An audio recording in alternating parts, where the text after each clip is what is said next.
आज आपण करणार आहोत गिलक्यांची भाजी।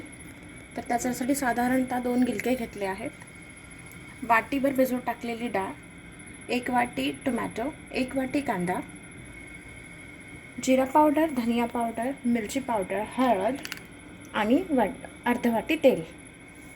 हा आपला लसूण आल्याचा मसाला आहे आणि हा आहे गोडा मसाला।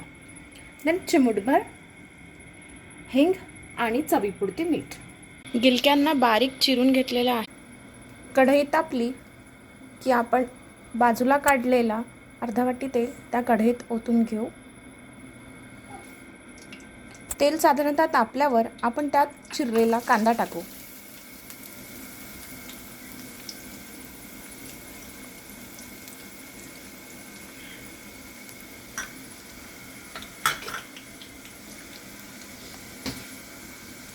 त्यात थोडीशी चिमूटभर हिंग,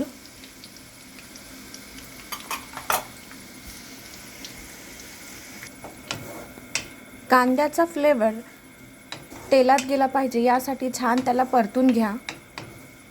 कमीत कमी 2 ते 3 मिनिटं तुम्ही त्याला मंद आचेवर किंवा मीडियम फ्लेमवर सुद्धा तुम्ही त्या कांद्याला परतू शकता। कांदा थोडा गोल्डन ब्राउन व्हायला सुरुवात झालेली आहे। थोडं 1 मिनिट अजून परतून घेऊन आपण त्यात अद्रक लसूणचा पेस्ट टाकू। कांदा छान गललेला आहे, त्यात आपण थोडीशी अद्रक लसूण जिराची पेस्ट टाकू। त्यात मी थोडीशी कोथिंबीर आणि कढीपत्ता सुद्धा वाटून टाकलेला आहे, त्यामुळे भाजीला छानसा फ्लेवर येतो।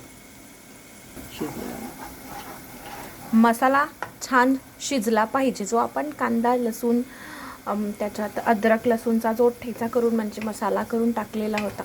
काही लोक त्याला चटणी म्हणतात, काही लोक कांदा लसूण मसाला म्हणतात, काही लोक अद्रक लसूण मसाला म्हणतात। जे लोक जे ज्या इन्ग्रेडियंट्स टाकतात त्याला ते नाव देतात। तर आता हा छान मसाला शिजलेला आहे, त्यात आपण धना पावडर, जिरं पावडर, लाल तिखट, हळद टाकून घेऊ आणि छान त्याला परतून घेऊ। आपले सुके मसाले फुगलेले आहेत, पहा किती सुंदर रंग आलेला आहे त्याला। त्यात आपण चिरलेला टोमॅटो टाकू आणि त्यालाही छान शिजू देऊ। टोमॅटोला छान शिजू द्यायचं आहे। त्या शिजण्यासाठी आपण कढईवर झाकून घेऊ आणि त्याला 5 मिनिटं तरी शिजवत ठेवू आणि मधामधात आपण चमचा त्यात फिरवत राहू, म्हणजे कुठे लागलं तर नाही ना ते आपल्याला कळेल। पहा भाजीला छानसा रंग आलेला आहे।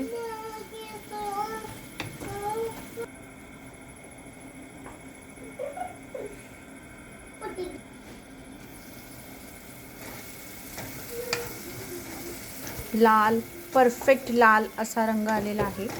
त्यात आपण भिजवत ठेवलेली डाळ टाकणार आहोत।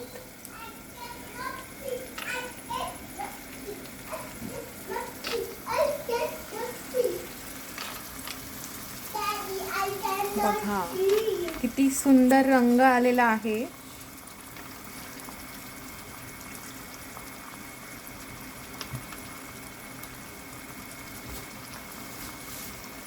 ह्याला आता आपण थोडं परतून घेऊ। आता ती डाळ शिजली पाहिजे। आता त्या डाळीला शिजवण्यासाठी सुद्धा आपण आता पातेलं झाकून ठेवू।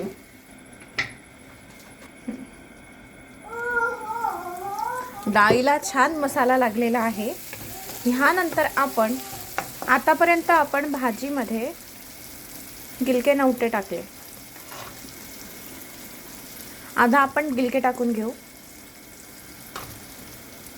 आणि मंद आचेवर त्याला शिजवत ठेवू। संपूर्ण गिलके टाकल्यानंतर त्याला आपण सर्व भाजीमध्ये मिक्स करू।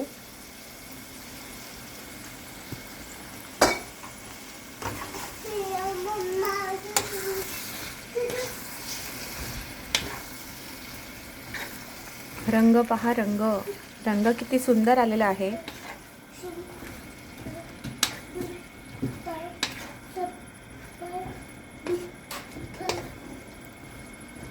आता गलके शिजण्यासाठी आपण त्याच्यानंतर पुन्हा त्यावर झाकून ठेवू.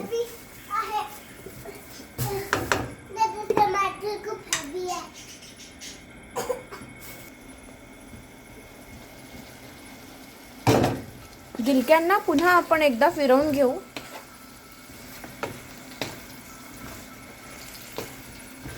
गिलके शिजण्यासाठी आपण त्यात थोडे गरम पाणी घालू. गरम पाणी घातलेले आहे. आता ह्यात आपण चवीनुसार मीठ घालू.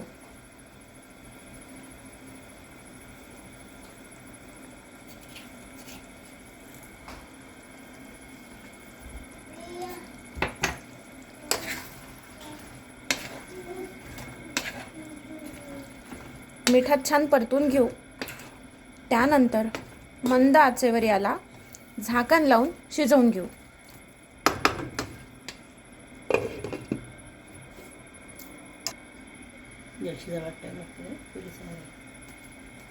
दोडक्यांना शिजायला थोडा वेळ लागतो. त्यासाठी आपल्याला त्याला पुन्हा पुन्हा थोड्या वेळाने चमच्याने हलवावे लागतील किंवा त्या भाजीला थोडे परतून घेऊ. दोडक्यांनी पण आपलं स्वतःचं पाणी सोडलेलं आहे. त्यात ती भाजी शिजते. पुन्हा आपण याला बंद करू, झाकण ठेवू आणि अजून 5-10 मिनटं त्याला शिजवत ठेवू. बघा, भाजी शिजत आलेली आहे. त्यात आता आपण थोडासा गोडा मसाला टाकू आणि चिरलेली कोथिंबीर टाकू.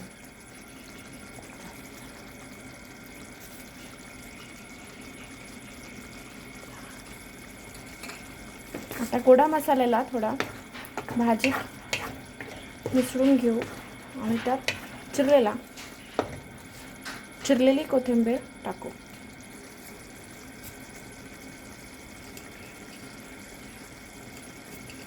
झाली आपली भाजी तयार.